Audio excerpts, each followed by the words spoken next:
sociedad nos enseña que quienes fueron importantes en la historia ocuparon el espacio público y fueron varones.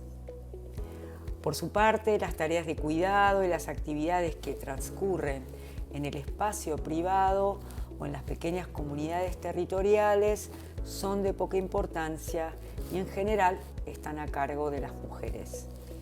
Sin embargo, desde los feminismos comunitarios, los feminismos campesinos populares, se pone en jaque la idea de tener una historia universal. Una historia, por lo general, vinculada también a Europa y a Estados Unidos. Y estos feminismos, también de la mano de los estudios de género, nos permiten comprender, y deconstruir que la historia no fue una gesta únicamente dada por el rol de los varones. Como dice Adriana Guzmán, lo universal se propone como una estrategia de dominación y colonización de los cuerpos y las mentes, pues está hecho a medida de quienes detentan el poder. No hay, pues, una historia universal. Lo que hay es una imposición de datos y significados desde una hegemonía de pensamiento. Hay que pensar en clave pluriversal. Y pensar en clave pluriversal nos permite identificar la importancia de deconstruir y poner en valor los procesos históricos, culturales y políticos de los territorios rurales. Asimismo, los feminismos campesinos populares nos proponen captar de diferente manera y de vivir de diferente manera la temporalidad de los procesos. Nuestras abuelas, decía Guzmán, nos dicen en que hay que caminar mirando el pasado, porque el pasado está adelante, lo puedes ver, y el futuro está detrás, no lo conoces, no lo puedes ver. A diferencia de la idea occidental de caminar mirando al futuro, de que lo pasado pisado, hay que mirar para adelante sin mirar para atrás. Hablamos de mirar con ojos que miran también en otro tiempo, que recuperen el tiempo de nuestras abuelas y sus luchas en la comunidad. Un tiempo que no se ha ido, que circula para construir nuestro tiempo de esperanza y de vivir bien en comunidad. Entonces, recapitulamos las dos propuestas del feminismo campesino popular, feminismos campesinos populares. Una, analizar y reflexionar sobre los procesos territoriales desde lo pluriversal, en contraposición de lo universal.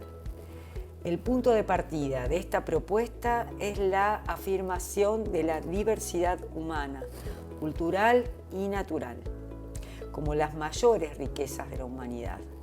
Existen múltiples y complejas formas de ver, de entender y de sentir el mundo, aunque todas estas formas tengan contradicciones.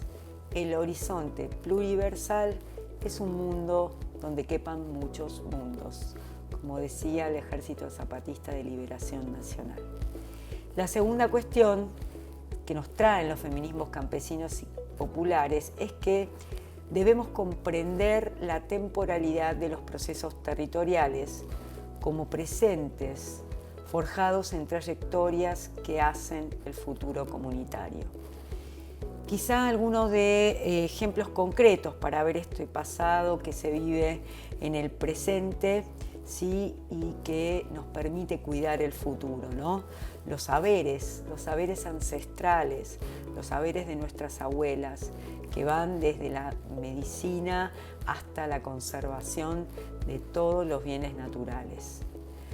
Comprender la historia desde este enfoque enriquece la posibilidad de reconocer a las mujeres y a las disidencias que hacen a la historia de nuestros propios territorios y comunidades. Quienes lideraron o lideran los procesos de organización comunitaria, quienes fueron o son poseedoras de saberes ancestrales, quienes sanan o sanaron por medio de la palabra y por medio de la medicina, quienes hicieron que las semillas nativas y criollas continúen alimentando al pueblo, nuestras mujeres y disidencias rurales.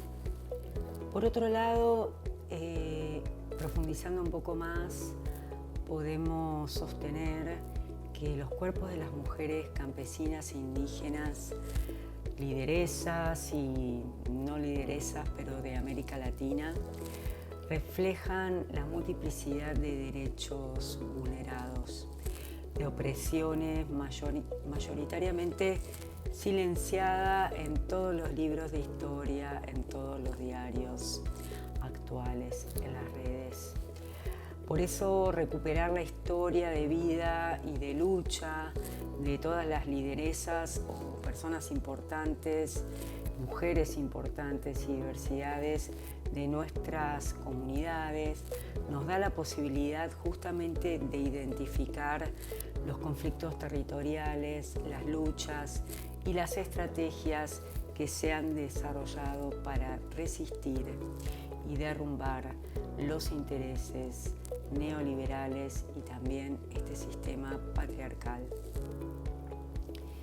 Las mujeres rurales, campesinas e indígenas, como lideresas, ¿no?, políticas y de sus propias comunidades o tan solo de algunas organizaciones, encuentran numerosos obstáculos y problemas para lograr el pleno ejercicio de este derecho, el derecho de la participación. En algunos relatos que conocemos de las lideresas se pueden detectar cómo en un primer momento debieron quizá hasta forzar una masculinización de sus comportamientos, ¿no? Incluso reproducir el mandato de la autoridad patriarcal para hacerse oír, para tener un lugar, un espacio. Y así también muchas de ellas se vieron en la encrucijada de tener que estar cuidando a sus hijos, a sus predios, a sus animales, o tener que decidir si poder salir al espacio público para avanzar en la lucha o para avanzar en la construcción política de los territorios. Pensemos, para reflexionar tan solo, cómo es la situación de los varones que participan y ejercen cargos de liderazgo en las comunidades campesinas. Si es igual, si tiene la misma legitimidad, si se les presentan los mismos desafíos. La división sexual del trabajo, ya como para ir cerrando, permea todas las instancias de la vida. La actividad política, la participación en los movimientos sociales no está ajena a esta situación. En general se suele identificar el rol de las mujeres dentro de las organizaciones con la responsabilidad de atender las ollas populares, los merenderos, el cuidado de las personas o los espacios de alfabetización o los espacios de cuidado de los animales y de producción tan solo de alimentos. Y asimismo, dentro de los movimientos sociales, las estructuras de organización no son justamente horizontales. Existe aún este orden verticalista y autoritario, muy propio de la participación y de la política patriarcal. Digamos que esta manera se sigue reproduciendo justamente si no es analizada y si no es deconstruida. Es más sencillo por momentos cumplir los roles que se esperan que cuestionar y revelarnos. Estos son desafíos desafíos políticos de los feminismos campesinos y populares. Ahora bien, como para ir concluyendo este apartado, es importante entonces comprender que este artículo 4 es una condensación de la lucha de los feminismos campesinos y populares de América Latina, que, como dijimos también, muy probablemente las organizaciones campesinas o inicialmente las mujeres participantes de las organizaciones campesinas, de la agricultura familiar e indígenas, no se planteaban como prioridad los cuestionamientos o el pensamiento feminista.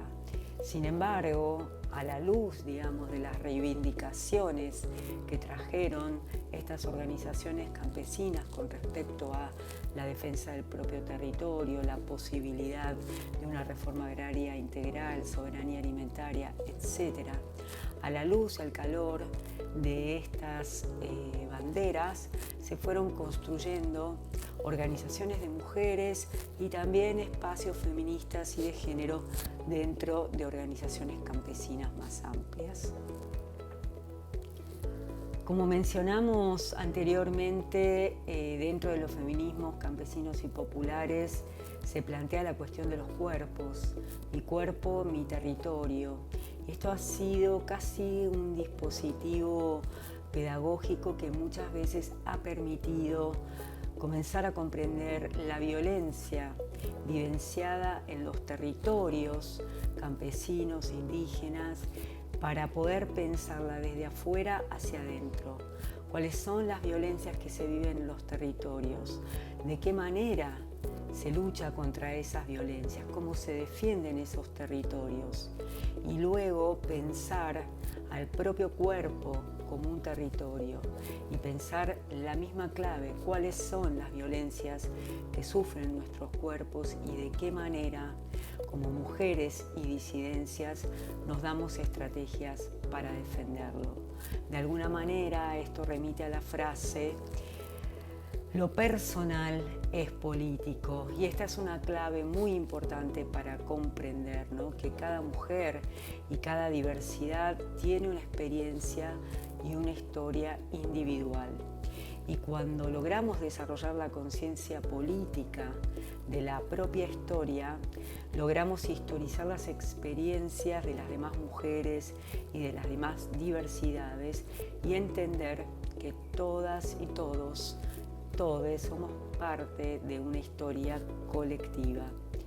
Por lo tanto, recuperar la historia personal de las mujeres y diversidades de nuestra comunidad, de nuestras comunidades, nos proporciona una muestra concreta de aquellas biografías que hacen parte y muchas veces han forjado y forjan la historia social de las comunidades y de los territorios.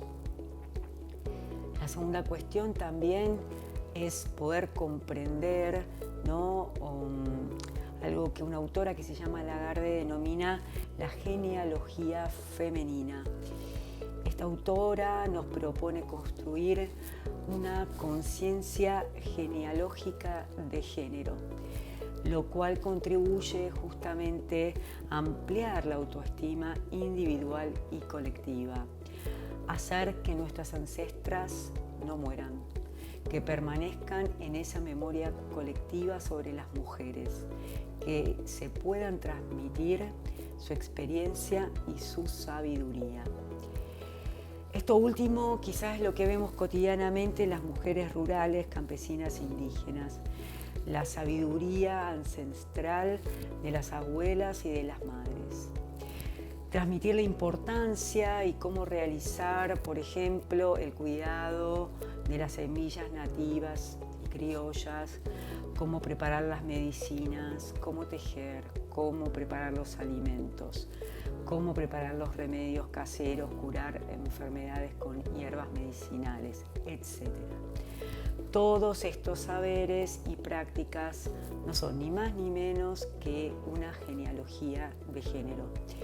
La importancia de esta genealogía nos permite entonces comprender que las mujeres rurales y las diversidades tienen un rol fundamental en la resistencia y la creación de un modelo alimentario soberano, saludable, igualitario y feminista.